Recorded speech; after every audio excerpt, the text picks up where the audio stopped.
Vous écoutez Europe 1, il est 8h18. L'interview politique d'Europe 1, Jean-Pierre Elkabbach, vous recevez l'auteur burkinabé Assita Kanko. Madame, monsieur, c'est à vous. Bonjour, en effet, Thomas disait tout à l'heure, vous êtes du Burkina Faso, vous vivez en Belgique. Bienvenue Assita Kanko. Votre pays, aujourd'hui, vit en état de siège. Après 3 jours d'émeutes et surtout après les violences d'hier, est-ce que pour vous, c'est une révolte ou une révolution? Juste avant, je suis belge et burkinabé. Voilà, c'est vrai qu'au Burkina Faso, si c'est une révolte ou une révolution, à mon avis, c'est les deux. C'est les deux, mais sans doute que la définition est différente selon le camp dans lequel on se trouve, si on est parmi les manifestants ou du côté du pouvoir. Et vous comprenez, les jeunes qui manifestent en ce moment, est-ce qu'il est vrai qu'ils tweetent beaucoup en ce moment pour s'expliquer? Ils tweetent énormément, donc moi j'ai suivi comme tout le monde sur Twitter, il y a un hashtag dédié aux manifestations à la révolution des jeunes au Burkina Faso qui s'appelle Lwili, L-W-I-L-I, qui veut dire l'oiseau. Et parfois qui est écrit Iwili, qui veut dire levez-vous dans une des langues du Burkina Faso. Et donc, ils tweetent des images. C'est difficile de cacher aujourd'hui ce qui se passe au Burkina Faso grâce aux réseaux sociaux. Pourquoi cette colère? Parce qu'il y a les principales villes, Ouagadougou et Bobo Dioulasso, la deuxième ville, ont sombré dans le chaos. Mais qu'est-ce qui explique ce mouvement qui nous paraît soudain et qui a l'air d'être souterrain depuis longtemps? C'est un mouvement souterrain depuis longtemps et c'est aussi à Koudougou et dans d'autres petites villes du Burkina Faso. Et ça date des années 97, 98 où le journaliste Norbert Zongo a été assassiné. Reporters sans frontières a énormément parlé de ce sujet. Dans les années 2000 où il a modifié la constitution pour la première fois pour se maintenir au pouvoir, ma génération a manifesté à ce moment-là, mais nous n'avions pas Twitter et Facebook. Mais on s'était prononcé contre. Vous montrez bien, Assita Kanko, que les révoltes ont été fréquentes. Vous y avez participé et apparemment les raisons sont les mêmes. Et il y a toute une génération qui n'a vécu qu'avec Monsieur le Président Compaoré.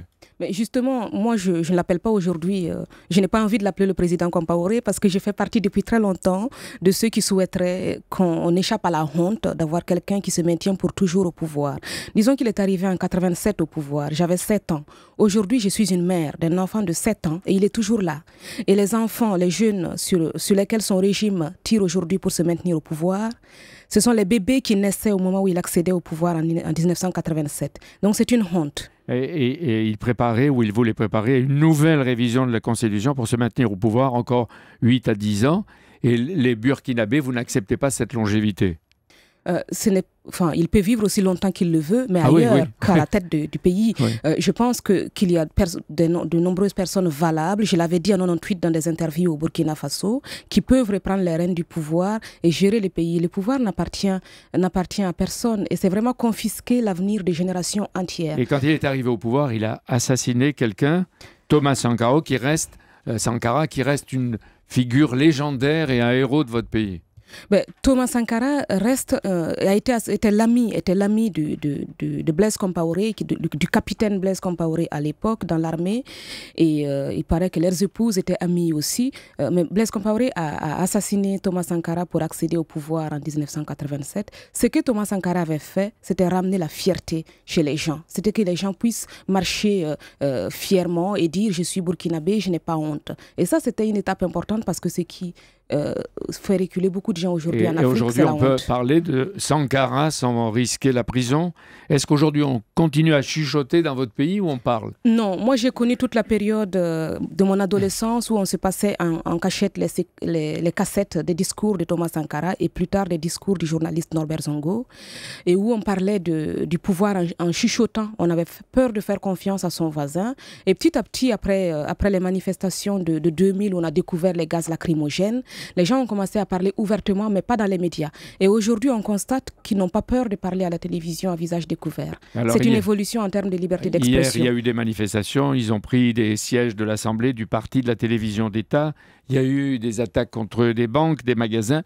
La police et surtout l'armée ont tiré. Est-ce que l'armée n'est pas aujourd'hui divisée? Est-ce qu'il n'y a pas le risque de voir un général qui va être remplacé par un autre général dans les heures ou les jours qui viennent?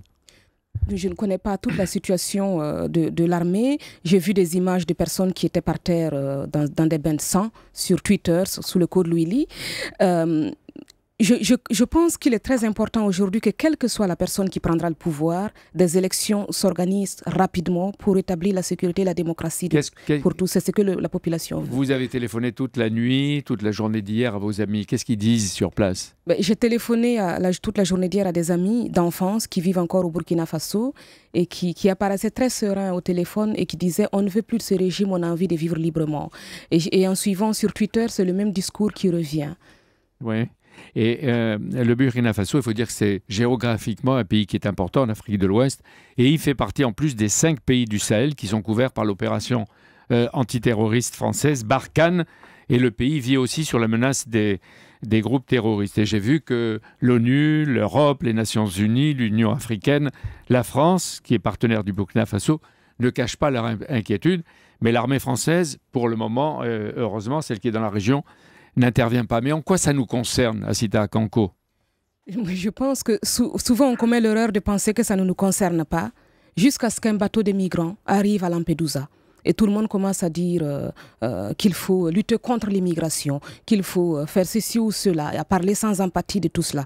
Moi, je pense que quand les jeunes sont confrontés à la misère dans leur pays, parce que dans un pays qui n'a pas d'avenir, on ne peut pas avoir d'avenir. Il y a deux options qui restent, se révolter ou partir. Vous êtes parti. Je suis partie, moi aussi, je suis européenne aujourd'hui. Donc je suis entre deux fauteuils, je suis belge, je suis burkinabé, j'aime mes deux pays. Et jusqu'en 2018, vous restez conseillère municipale de Bruxelles et vous pouvez avoir un avenir politique dans ce pays. Hier, et c'est un deuxième point que je veux traiter avec vous, hier du Kenya, le secrétaire général de l'ONU, Ban Ki-moon, a lancé un appel aux dirigeants du monde, aux médias, et une campagne mondiale contre l'excision. Cette mutilation fait 125 millions de victimes dans 30 pays du Moyen-Orient et d'Afrique, au Burkina Faso aussi. Et vous savez, vous, ce que c'est? Bien sûr, je sais ce que c'est. J'ai été excisée à l'âge de 5 ans au Burkina Faso. Ma mère qui m'a amenée chez l'excisée a changé d'avis depuis un certain temps. Et ma sœur n'a pas été excisée. Donc je pense qu'il y a une évolution des consciences et il faut continuer à en parler. Je suis très contente qu'il ait déclaré qu'il faut faire quelque chose. Vous avez montré que c'est votre mère, c'est-à-dire ce sont toujours les femmes et les mères qui opèrent. Les pères ne disent rien. Les femmes sont dans cette action, dans ces opérations plutôt barbares. Oui, ce sont surtout les femmes, surtout les mères. Moi, je n'ai jamais vu un homme qui excisait une petite fille au Burkina Faso. J'ai surtout vu des femmes qui le faisaient et des mères qui conduisaient leurs enfants chez l'exciseuse. Comme s'il y avait un accord comme ça, tacite, tout était silencieux. Il n'y a pas des gens qui se mettent en réunion et qui disent il faut le faire. C'est le moment et puis sans rien se dire, ils le savent. Et on est marqué pour toujours. On est marqué pour toujours, mais moi je refuse d'être une victime. J'ai décidé que je suis une femme qui a le droit de jouir dans tous les sens du terme de la vie et que je ne vais pas me taire parce qu'il est important de parler de ce problème-là pour que les gens puissent changer les choses. Mais vous dites qu'on reste marqué quand même par l'effroi de la mutilation qui est barbare, qui est subie malgré soi. Et je devrais ajouter que chaque minute, 5 petites filles sont excisées dans le monde. 30 millions pourraient subir le même sort dans les 10 prochaines années. Et en général, vers quel âge ? Moi, j'étais à l'âge de 5 ans. La plupart, c'est à cet âge-là. Mais aussi, parfois, des femmes qui sont sur le point de se marier. Donc, ça arrive. Ou des enfants plus jeunes. Et Ban Ki-moon dit que ça doit disparaître en une génération. Est-ce que c'est possible? Je crois que c'est possible. Il faut que les femmes soient mieux éduquées pour comprendre qu'on ne peut pas faire cela et qu'elles ont le droit d'être libres. Et qu'elles participent à la croisade à laquelle vous participez ou que vous avez lancée, Assita Kanko. Oui, merci. Tout à fait. Merci d'être venu ce matin en direct sur Europe 1, Assita Kanko. Votre livre s'appelle « Parce que tu es une fille » et il est publié aux éditions Renaissance du Livre. Merci Jean-Pierre. Dimanche à 10h, c'est Ségolène Royal qui sera l'invitée d'Antonin André pour le grand rendez-vous Europe 1 iTélé Le Monde.